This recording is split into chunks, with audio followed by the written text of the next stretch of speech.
नमस्कार, सच्ची रिपोर्ट में आपका स्वागत है और मैं हूं आपके साथ निकिता श्रीवास्तव। आइए रुक करते हैं आज की तमाम बड़ी खबरों का।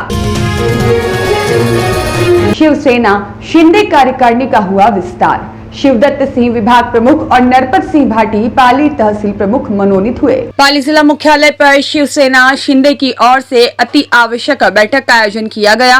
केशव नगर स्थित मेघवाल समाज भवन में जिला प्रमुख तखत सिंह सोलंकी और जिला प्रवक्ता राजू देवासी की मुख्य अध्यक्षता में संपन्न हुई बैठक में शिवसेना शिंदे कार्यकारिणी का विस्तार करते हुए शिवदत्त सिंह लखावत को पाली जिला विभाग प्रमुख और केवल राम विराज को उप जिला प्रमुख, कामगार सेना प्रहलाद सिसोदिया को जिला मीडिया प्रभारी और नरपत सिंह भाटी गुरडाई को पाली तहसील प्रमुख पद पर मनोनीत कर पद और गोपनीयता की शपथ ग्रहण करवाई गई और 32 कार्यकर्ताओं ने शिवसेना शिंदे की सदस्यता ग्रहण की और सभी नवनियुक्त पदाधिकारी और सदस्यों को गौ माता की रक्षा, देश रक्षा और संगठन हित में सदैव अग्रणी रहने का निर्देश दिया गया। बैठक में नवनियुक्त पदाधिकारियों सहित कई कार्यकर्ता मौजूद थे।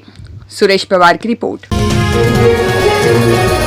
राष्ट्रीय लोकतांत्रिक पार्टी आरएलपी के कार्यकर्ताओं ने महंगाई, बेरोजगारी और बढ़ते पेट्रोल डीजल के दामों के खिलाफ जिला कलेक्ट्रेट पर जोरदार प्रदर्शन किया। पुलिस ने प्रदर्शनकारियों को रोकने के लिए कलेक्ट्रेट के गेट बंद किए तो गुस्साए कार्यकर्ता बैरिकेड्स और लोहे के गेट पर चढ़ गए और सरकार के खिलाफ नारेबाजी की। प्रदर्शन को देखते हुए भारी पुलिस जाब्ता तैनात किया गया। प्रदर्शन के दौरान आरएलपी कार्यकर्ताओं और पुलिस के बीच नोकझोंक भी देखने को मिली। कार्यकर्ता कलेक्ट्रेट परिसर के भीतर जोन पर अड़े थे, लेकिन पुलिस ने गेट बंद कर दिए और इसके बाद कई युवा कार्यकर्ता गेट के ऊपर चढ़कर ही नारेबाजी करने लगे।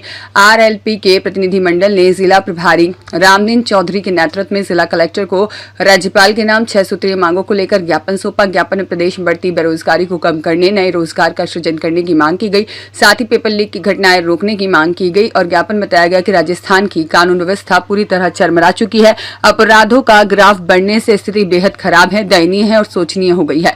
इसके अलावा गैस सिलेंडर की किल्लत दूर करने, पेयजल संकट का समाधान करने की मांग की गई। कार्यकर्ताओं ने कहा कि युवा प्रतियोगी परीक्षा की तैयारी करते हैं लेकिन पेपर लीक हो जाता है। जल जीवन मिशन के तहत हर घर में पानी कनेक्शन का वादा किया गया था लेकिन उसमें भी घोटाला हुआ। भाजपा गौ माता के नाम पर वोट मांगती है लेकिन जैसलमेर में जिस तरीके से गायों के कंकाल मिले उस पर कोई बोलने वाला नहीं है। भैराणा में साधु संत अपनी सांस्कृतिक विरासत को बचाने के लिए संघर्ष कर रहे हैं लेकिन सरकार नहीं सुन रही है। उन्होंने जोजरी नदी में प्रदूषण का मुद्दा भी उठाया और प्रदर्शन में राष्ट्रीय लोकतांत्रिक पार्टी के नेता थान सिंह डोली, राजेंद्र छबरवाल और राजू राम खोजा सहित बड़ी संख्या में कार्यकर्ता मौजूद रहे।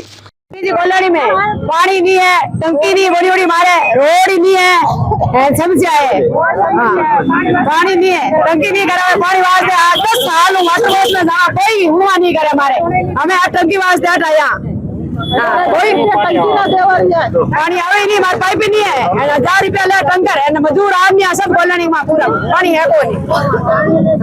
आज राष्ट्रीय लोकतांत्रिक पार्टी व हनुमान बेनीवाल के नेतृत्व में जोधपुर में विभिन्न जगहों पर पानी की समस्याओं को लेकर, रोड की समस्याओं को लेकर, गटर लाइन की समस्याओं को लेकर, बिजली की समस्याओं को लेकर जो हमारी माता बहनें संघर्ष से आई है उन कॉलोनी में पानी की बिल्कुल भी व्यवस्था नहीं है। हनुमान बेनीवाल के नेतृत्व में आम जन की आवाज उठाते हुए और इस भजन मंडली को भगाने के लिए, राजस्थान सरकार को भगाने के लिए हनुमान बेनीवाल की सेना मैदान में उतर चुकी है और आम जन की समस्याओं का समाधान करने की हमारी प्रथम प्राथमिकता रहेगी। और जो पानी की समस्या जोधपुर जिले में पानी के लिए लोग तरस कर रहे हैं, कोई पानी की समस्या का समाधान नहीं हुआ। आम जन की समस्याओं को लेकर हम लोगों ने आज हल्ला बोल और राष्ट्रीय लोकतांत्रिक पार्टी और हनुमान बेनीवाल के नेतृत्व में बड़ा जन आंदोलन आज खड़ा किया। राजेंद्र छबरवाल बना। अंकित पुरोहित की रिपोर्ट। आखिर बलाना में 4 लोगों पर जानलेवा हमले के मामले में 24 दिन बाद पुलिस ने 3 आरोपियों को किया गिरफ्तार। आज करेंगे न्यायालय में पेश। पीड़ित परिवार के सदस्यों ने आईजी एवं कैबिनेट मंत्री से शिकायत करने के बाद हुई कार्रवाई।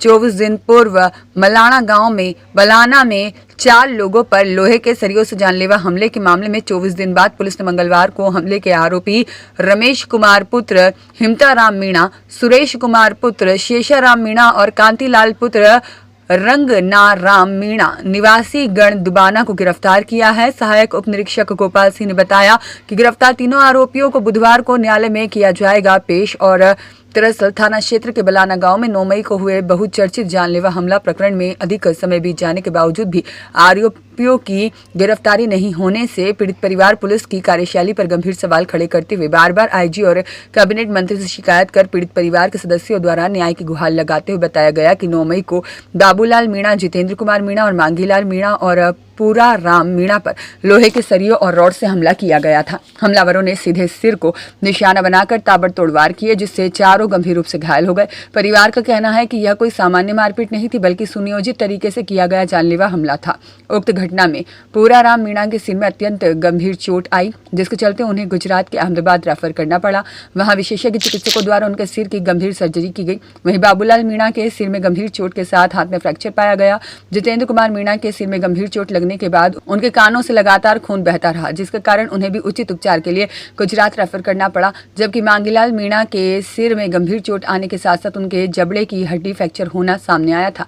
पीड़ित परिवार का कहना है कि जब 4 लोगों के सिर पर लोहे की सरियों से वार किए गए, एक व्यक्ति के सिर का ऑपरेशन करना पड़ा, कई लोगों को गुजरात रेफर करना पड़ा और गंभीर फ्रैक्चर सामने आए, तब भी यदि मामले को सामान्य रूप से लिया जा रहा है तो यह न्याय व्यवस्था पर गंभीर प्रश्न चिन्ह है। परिवार का आरोप है कि घटना के बाद से ही लगातार पुलिस अधिकारियों के समक्ष गुहार लगाने के बावजूद आरोपियों को गिरफ्तार नहीं किया गया। इससे पीड़ित पक्ष को यह आशंका होने लगी कि कहीं न कहीं प्रभावशाली लोगों के दबाव में आरोपियों को संरक्षण दिया जा रहा है। परिवार का यह भी आरोप है कि आरोपियों के हौसले इतने बुलंद हैं कि वे खुलेआम गांव और आसपास के क्षेत्रों में घूम रहे हैं और लोगों के बीच यह संदेश देने का प्रयास कर रहे हैं कि उनके खिलाफ कोई कार्रवाई नहीं होगी। पीड़ित परिवार ने दावा किया कि आरोपियों द्वारा लगातार धमकियां दी जा रही है, जिससे परिवार और गवाहों में भय का वातावरण बना हुआ है। परिजनों का कहना है कि हमले के बाद से उनका परिवार मानसिक तनाव, आर्थिक संकट और असुरक्षा की स्थिति से गुजर रहा है, लेकिन इसके बावजूद पुलिस की ओर से अपेक्षित सख्ती नहीं दिखाई गई है। परिवार ने पुलिस प्रशासन से मांग की कि घायलों की मेडिकल रिपोर्ट, सर्जरी, फ्रैक्चर और अन्य चिकित्सकीय दस्तावेजों के आधार बना करके मामले की गंभीरता के अनुरूप कठोर कानूनी कार्यवाही की जाए और सभी आरोपियों को तत्काल गिरफ्तार किया जाए। पीड़ित परिवार ने चेतावनी दी कि यदि शीघ्र ही निष्पक्ष कार्यवाही और आरोपियों की गिरफ्तारी नहीं की गई तो मामले में गंभीर धाराओं के तहत कार्यवाही सुनिश्चित नहीं की गई तो वे पुलिस थाना तखतगढ़ के बाहर अनिश्चितकालीन धरना प्रदर्शन शुरू करेंगे। पीड़ित पक्ष का कहना है कि यह केवल 4 घायलों का मामला नहीं, बल्कि कानून के राज और आम नागरिक की सुरक्षा का सवाल है। यदि इतने गंभीर हमले के बाद भी आरोपी खुलेआम घूमते रहे तो आम आदमी का कानून और पुलिस व्यवस्था पर विश्वास कमजोर होना स्वाभाविक है। और आखिरी शिकायत के बाद में मंगलवार को 24 दिन बाद पुलिस ने 3 आरोपियों को गिरफ्तार किया। पुलिस तीनों को आज न्यायालय में पेश करेगी। खीमाराम मेवाड़ा की रिपोर्ट। चिकित्सा एवं स्वास्थ्य विभाग मारवाड़ जंक्शन द्वारा नियमित टीकाकरण कार्यक्रम की गुणवत्ता और प्रभावशीलता को और अधिक मजबूत बनाने के उद्देश्य से 1 दिवसीय कार्यशाला का आयोजन किया गया। कार्यशाला में विश्व स्वास्थ्य संगठन WHO से आए प्रशिक्षकों द्वारा टीकाकरण कार्यक्रम से जुड़े विभिन्न तकनीकी एवं व्यवहारिक पहलुओं पर विस्तृत प्रशिक्षण प्रदान किया गया। प्रशिक्षण के दौरान टीकाकरण की नवीनतम गाइडलाइन, कोल्ड चेन प्रबंधन, वैक्सीन हैंडलिंग, रिकॉर्ड संधारण, माइक्रो प्लानिंग तथा समुदाय में टीकाकरण कवरेज बढ़ाने के प्रभावी उपाय पर विस्तार से चर्चा की गई। प्रशिक्षकों ने प्रतिभागियों की जिज्ञासाओं का समाधान करते हुए कार्यक्रम के सफल क्रियान्वयन के लिए आवश्यक दिशा निर्देश प्रदान किए। कार्यशाला में ब्लॉक मुख्य चिकित्सा एवं स्वास्थ्य अधिकारी BCMO डॉक्टर अरविंद चौधरी ने नियमित टीकाकरण को जन स्वास्थ्य की दृष्टि से अत्यंत महत्वपूर्ण बताते हुए सभी स्वास्थ्य कर्मियों से 100% पात्र बच्चों और गर्भवती महिलाओं का टीकाकरण सुनिश्चित करने का आह्वान किया। इस अवसर पर मारवाड़ जंक्शन ब्लॉक के सभी चिकित्सा अधिकारी, प्रभारी MOCI, सामुदायिक स्वास्थ्य अधिकारी CHO, ANM और अन्य स्वास्थ्य कर्मी उपस्थित रहे। सभी प्रतिभागियों ने प्रशिक्षण में सक्रिय सहभागिता निभाई और नियमित टीकाकरण कार्यक्रम को और अधिक प्रभावी बनाने का संकल्प लिया। सुरेश पवार की रिपोर्ट। निर्माणाधीन मकान में पत्थर की पट्टियां चलाते समय गिरी पटिया, श्रमिक हुआ घायल, पाली रेफर किया गया। मारवाड़ जंक्शन के चिवाड़िया गांव में निर्माणाधीन मकान में पत्थर की पट्टियां चढ़ाते समय अचानक पट्टियों के टूट जाने से पत्थर की पट्टियां एक श्रमिक पर जा गिरी, जिससे चिवाड़िया गांव निवासी शंकर मेघवाल गंभीर रूप से घायल हो गया। तत्काल प्रभाव से अन्य श्रमिक निजी वाहन से मारवाड़ जंक्शन अस्पताल लेकर पहुंचे, जहां चिकित्सकों ने 14 टाके लगाकर प्राथमिक उपचार किया। उनकी हालत गंभीर होने पर चिकित्सकों ने पाली बांगड़ अस्पताल रेफर किया। सूचना से पुलिस भी मौके पर पहुंची। सुरेश पवार की रिपोर्ट। अज्ञात चोरों ने तोड़े 3 चाय के कैबिनों के ताले, नकदी और जरूरी सामान लेकर हुए फरार। पाली जिला मुख्यालय अंबेडकर सर्कल के पास नहर के पास लगे चाय के 3 कैबिनों के अज्ञात चोरों ने ताले तोड़ दिए और नकदी सहित कुछ जो हाथ लगा उन्हें लेकर फरार हो गए। जानकारी के अनुसार सूरजपुल कुम्हारों कबास स्थित प्रेम सिंह सहित राहुल कुमार दोला राम का चाय का कैबिन लगा हुआ है। अज्ञात चोरों ने इन कैबिनों को निशाना बनाते हुए ताले तोड़े और इनमें रखे नकदी और जरूरी सामान लेकर फरार हो गए।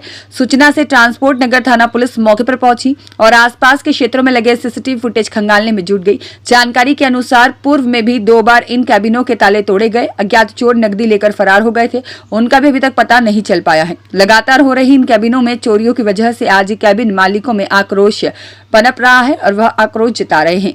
सुरेश पवार की रिपोर्ट। प्रकृति के प्रकोप से विद्यालय में नवनिर्मित 150 बाय 60 फीट का टीन शेड का तूफान ने एक ही झटके में उड़ाकर 100 फीट दूर फेंक दिया। वहीं सोमवार को कुंदेश्वर महादेव की मेहरबानी से कोई जनहानि नहीं हुई और बहुत बड़ा हादसा टल गया। मंगलवार को नगर पालिका कनिष्ठ अभियंता ने किया मौके का निरीक्षण।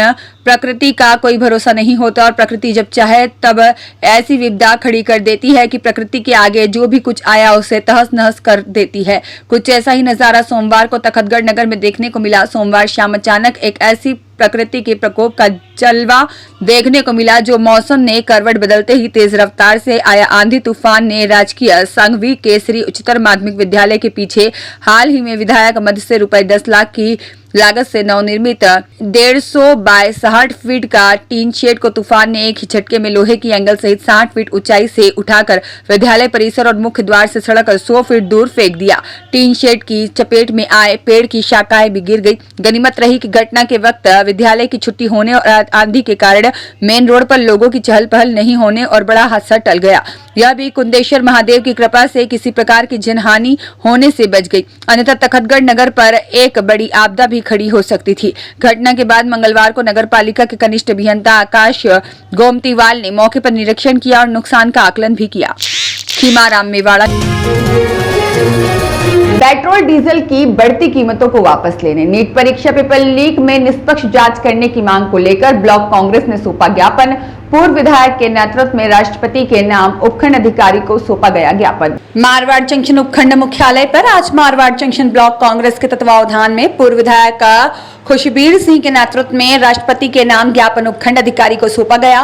केंद्र सरकार द्वारा डीजल पेट्रोल की कीमतों में भारी बढ़ोतरी पर आम जनता को राहत देने और नीट परीक्षा पेपर लीक मामले में निष्पक्ष जांच करने की मांग को लेकर आज ज्ञापन सौंपा गया। मारवाड़ जंक्शन क्षेत्र के अनेक गाँव से आए सैकड़ों की तादाद में कांग्रेस कार्यकर्ता पदाधिकारी सम्मिलित हुए और महंगाई से आमजन को राहत देने के लिए बढ़ी पेट्रोल डीजल गैस कीमतों को वापस लेने की मांग की गई। सुरेश पवार की रिपोर्ट।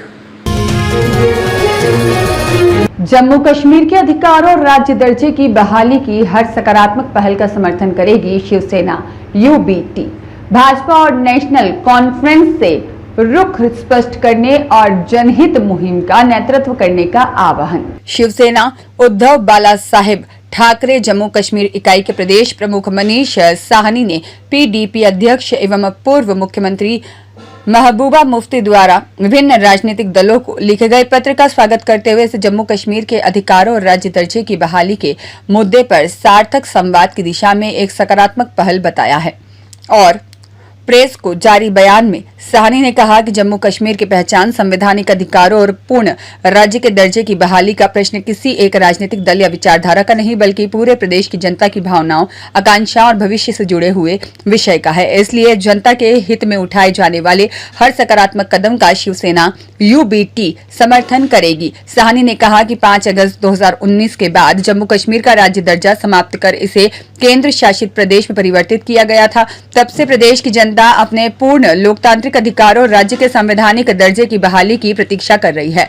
राज्य का दर्जा बहाल करना जम्मू कश्मीर और अन्य सभी क्षेत्रों के लोगों की साझा अपेक्षा है, जिसे किसी दलगत राजनीति के दायरे में नहीं बांधा जाना चाहिए। उन्होंने कहा कि शिवसेना यूबीटी हर उस मंच, प्रयास और आंदोलन के साथ मजबूती से खड़ी रहेगी जो जम्मू कश्मीर के लोगों के अधिकारों, युवाओं के रोजगार और भूमि और संसाधनों की सुरक्षा, व्यापारी हितों और क्षेत्रीय पहचान की रक्षा के लिए कार्य करेगा। जनता का हित ही हमारी राजनीति का मूल आधार है।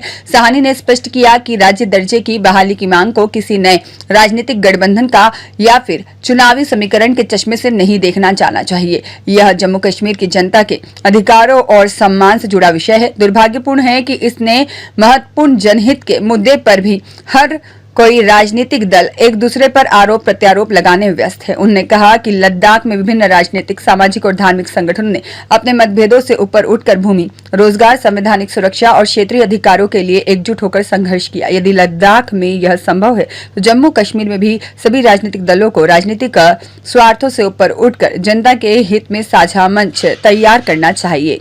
कश्मीर के भविष्य को लेकर पीडीपी अध्यक्षा महबूबा मुफ्ती द्वारा जो तमाम पार्टियों को, संगठनों को जो है एक पत्र लिखा गया है, जिसके अंदर जो है तमाम जम्मू कश्मीर के भविष्य की आगे की रूपरेखा तय करने के लिए एक मंच पर एकत्रित होने का और एक साथ जो है आवाज़ बुलंद करने की एक सकारात्मक लोकतांत्रिक पहल की गई है। शिवसेना उसका जो है वो स्वागत करती है और हमारी ये भी अपील है कि इसको किसी राजनीतिक चश्मे से ना देखा जाए। ये कोई राजनीतिक मोर्चा या गठबंधन नहीं होने जा रहा, कोई अभी चुनाव नहीं है। ये जम्मू कश्मीर की अस्मिता की लड़ाई है, जम्मू कश्मीर की पहचान की, जम्मू कश्मीर के आवाम के अधिकारों की, हक की लड़ाई है, जिसके लिए हमें जो है निस्वार्थ और पार्टी विचारधारा से भी ऊपर उठकर जो है एक साथ एक मंच पर आना चाहिए। देखिए, अगर मैं शिवसेना का आपको पूरी तरह से रुख स्पष्ट करूं तो बिल्कुल शिवसेना का फोकस हमेशा जम्मू कश्मीर की आवाम, यहाँ के स्थानीय लोग रहे हैं और हम हर उस मंच का जो है वो साझा करने के लिए तैयार हैं, हर उस आवाज़ के अंदर आवाज़ मिलाने के लिए तैयार हैं, हर उस कदम का स्वागत करने के लिए तैयार हैं जो जम्मू कश्मीर के स्थानीय लोगों के अधिकारों के लिए, उनके हक के लिए अगर कोई आवाज़ बुलंद की जाएगी। देखिए, मगर दुर्भाग्य है कि आज भी कुछ पार्टियां जो है इस पर अपनी राजनीतिक स्वार्थ साध रही हैं। एक दूसरे पर आरोप प्रत्यारोप का जो है वो दौर शुरू हो चुका है। एक तरफ नेशनल कॉन्फ्रेंस ये वो कहीं ना कहीं जो है क्रेडिट की दौड़ के अंदर ये सोचने को मजबूर हो रही हैं कि कहीं पीडीपी जो है वो क्रेडिट ना ले जाए। आज इस लेटर के साथ साथ शिवसेना की तरफ से भी जो है 2 चिट्ठियां दी गई हैं, एक बीजेपी के प्रदेश अध्यक्ष को जो है और एक जम्मू कश्मीर के मुख्यमंत्री उमर अब्दुल्ला जी को भी, कि आप आइए, आप इस अभियान के अंदर जो है लीड कीजिए।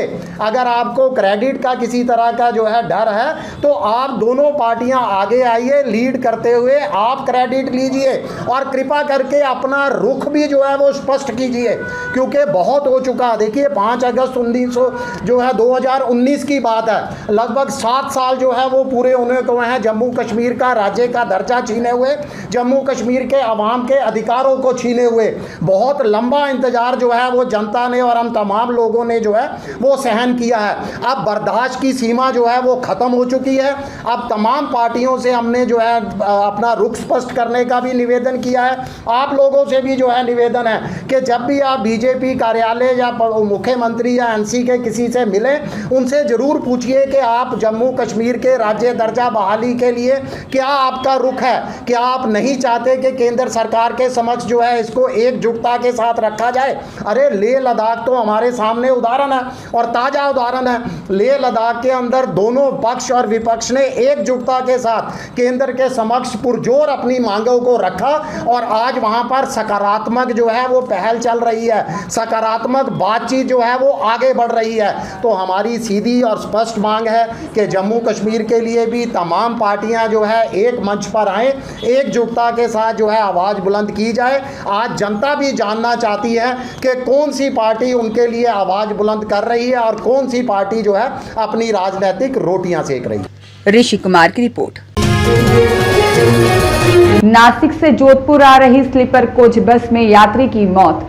साइलेंट अटैक आने से 14 वर्षीय बालक की हुई मौत। नासिक से जोधपुर आ रही एक बस में साइलेंट टिकाने से एक यात्री की मौत हो गई। नासिक से खारड़ा रोहट के लिए बस में बैठा था बालक। गंतव्य आने पर बस कंडक्टर द्वारा आवाज लगाने के बाद भी नहीं उठा बालक, तो घटना की जानकारी मिली। ऐसे में बालक रोहट अस्पताल लाया गया, जहां पर रोहट CHC में चिकित्सकों ने बालक को मृत घोषित कर दिया। मृतक रणजीत सिंह उर्फ राजू सिंह पुत्र शैतान सिंह राजपुरोहित खिवाड़ा गांव का निवासी था। मृतक रणजीत सिंह को बागड़िया अपने ननिहाल जाने के लिए उतरना था खारड़ा।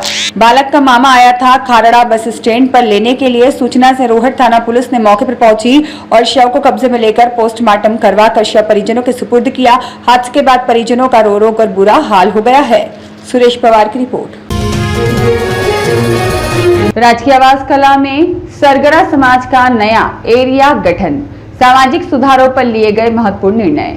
मारवाड़ जंक्शन के निकटवर्ती गांव राजकीय आवास कला में रविवार को सरगरा समाज की सोजत पट्टी के 20 एरिया के प्रतिनिधियों की बैठक आयोजित की गई। बैठक में 7 गांव के समाज बंधु एकत्रित हुए और नए एरिया का गठन किया गया। सोजत पट्टी अध्यक्ष दिनेश आलावास ने जानकारी देते हुए बताया कि समाज के संगठन को मजबूत बनाने के उद्देश्य से नए एरिया का शुभारंभ किया गया। इस अवसर पर सोजत पट्टी के 20 एरिया के पदाधिकारियों और समाज के गणमान्य लोगों ने भाग लिया। बैठक में समाज हित से जुड़े कई महत्वपूर्ण विषयों पर चर्चा की गई और निर्णय लिए गए। अध्यक्ष दिनेश आलावास ने विवाह, शादी और मृत्यु भोज जैसे सामाजिक कार्यक्रमों में होने वाली अनावश्यक और फिजूल खर्ची पर रोक लगाने का आह्वान किया।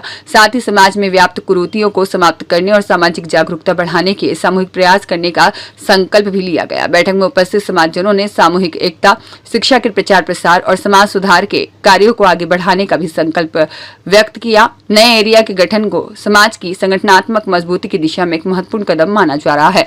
सुरेश पवार की रिपोर्ट। जिला कलेक्टर डॉक्टर रविंद्र गोस्वामी ने निगम का किया औचक निरीक्षण और मौके पर अधिकारियों को दिए निर्देश।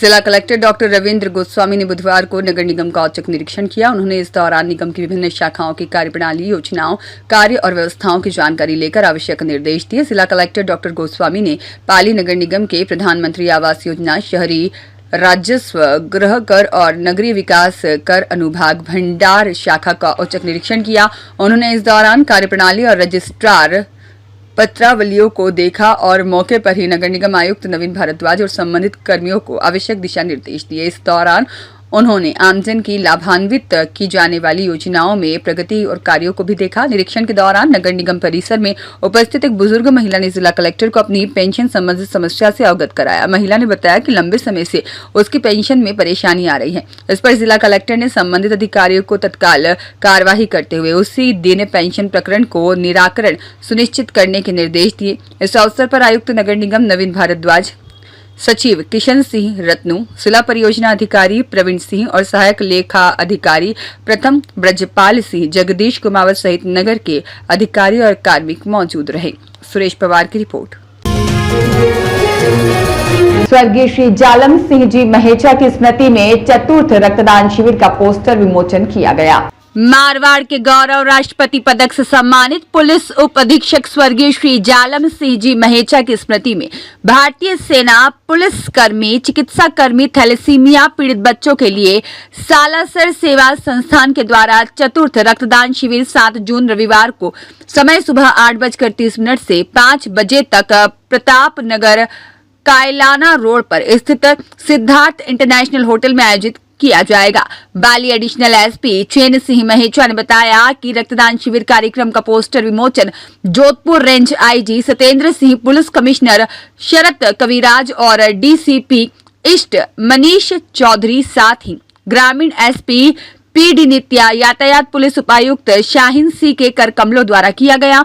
संस्थान के अध्यक्ष अरविंद कछवाह ने कहा कि शिविर में MGH अस्पताल, मथुरादास माथुर अस्पताल, उम्मेद अस्पताल, एम्स हॉस्पिटल की ब्लड बैंक की टीम उपस्थित रहकर अपनी सेवाएं देंगे। महेचा ने कहा कि इस रक्तदान शिविर में पुलिसकर्मी, BSF अधिकारी और यातायात अधिकारी मानवता की सेवा और थैलेसीमिया पीड़ित बच्चों के लिए और भीषण गर्मी में रक्त कमी को देखते हुए रक्तदान की पूर्ति की जाएगी। जोधपुर के सभी युवा और रक्तदाताओं से अपील की गई कि इस पूरी सेवा कार्य में संस्थान के पदाधिकारी, समाजसेवी, रक्तवीर, पुलिस पदाधिकारी बढ़ चढ़कर भाग ले।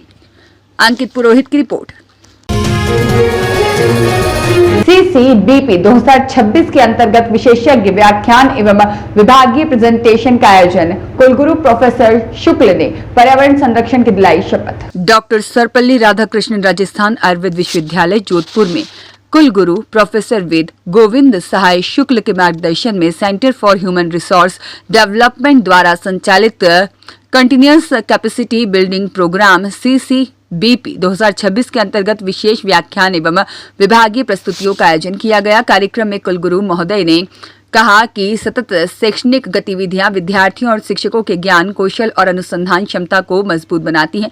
उन्होंने कहा कि विश्वविद्यालय में आयोजित होने वाले ऐसे कार्यक्रम नवाचार, नैदानिक दक्षता और अकादमिक गुणवत्ता को बढ़ावा देने महत्वपूर्ण भूमिका निभाते हैं। इस अवसर पर उन्होंने शिक्षकों और छात्रों को पर्यावरण संरक्षण की शपथ दिलाई। कार्यक्रम के प्रथम सत्र में डॉक्टर प्रियंका गायकवाड़, स्नातकोत्तर अध्येता प्रसूति तंत्र एवं स्त्री रोग विभाग PGIA ने clinical insights into cervical halogen case based approach विषय पर व्याख्यान प्रस्तुत किया। उन्होंने सर्वाइकल इरोजन के कारणों, लक्षणों, निदान और उपचार के विभिन्न पहलुओं को केस आधारित दृष्टिकोण से विस्तार पूर्वक समझाया। इसके पश्चात प्रोफेसर चंदन सिंह प्राचार्य PGIA और विभागाध्यक्ष द्रव्य गुण विभाग द्वारा विभागीय प्रस्तुति दी गई। प्रस्तुति में विभाग की शैक्षणिक गतिविधियों, अनुसंधान कार्यों, औषधीय वनस्पतियों पर किए जा रहे अध्ययनों और भविष्य की योजनाओं की जानकारी साझा की गई। कार्यक्रम के तृतीय सत्र में डॉक्टर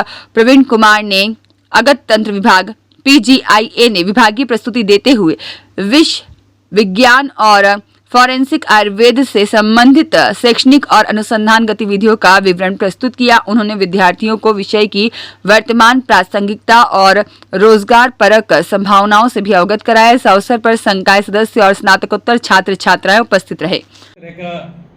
सृजन है, सृजन जो होता है ना, उसमें एक उसको प्रस्तुत करके बड़ी प्रसन्नता मिलती है, खुशी मिलती है। जिन लोगों ने अपना लेक्चर जिनको दिया गया और उन्होंने प्रेजेंट किया तो उन्होंने उसके लिए काफ़ी तैयारी की जाती है। जब आपको प्रस्तुति करने के लिए बोला जाएगा तो आप उसमें आपका 100% एफर्ट कैसे आप उसको बेहतर कर सकते हैं। तो एक मेहनत करने का और अच्छे से प्रस्तुति करने का एक स्वभाव होता है। तो ऐसा PG स्कॉलर्स का जितना भी प्रेजेंटेशन हमने देखा बहुत ही बेहतर रहा, गुणवत्तापूर्ण रहा। और मैं समझता हूँ कम से कम महीने में एक बार, आगे भी ये प्रोग्राम हमारा हो जाएगा, लेकिन फिर भी एक महीने में एक बार एक प्रेजेंटेशन, कहने का मतलब हमारे 14 डिपार्टमेंट हैं तो एक साल में 14 PG स्कॉलर्स का प्रेजेंटेशन होना ही चाहिए। उनको एक अवसर मिलना चाहिए। और सब्जेक्टिव तो है ही, सब्जेक्टिव के अलावा भी बहुत सारे ऐसे PG स्कॉलर्स होंगे जिनके अपना किसी का मोटिवेशनल टॉक पर अच्छा बोलने का रहेगा, किसी का क्या विजन है, क्या हॉबी है, तो उस पर क्या उसका चिंतन सोचना है। तो ऐसे विषय भी ध्यान में आने चाहिए। डॉक्टर दिनेश चंद्र शर्मा की रिपोर्ट।